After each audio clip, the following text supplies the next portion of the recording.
আমি বাটিক করার জন্য 2 পিস নিয়েছি। তো আসসালামু আলাইকুম, সবাই কেমন আছেন? জামার থেকে আমি হাতার কাপড়টা আলাদা করে নিয়েছি। তো প্রথমে আমি জামাটা ডিজাইন করব।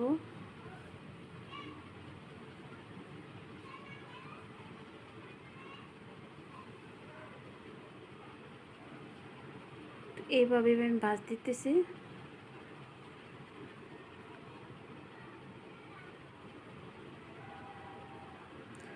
আমার ভাঁজ হয়ে গেছে, এখন আমি এটা কাইম দিয়ে তারপরে বাঁধবো।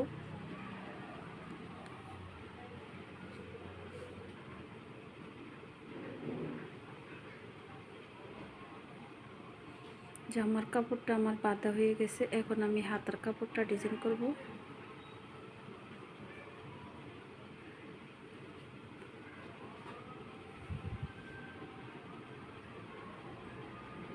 তো ওড়নাটা আমি এইভাবে ভাঁজ করে নিছি। আমি কোনাকুনি করে আমি ডিজাইন করতেছি।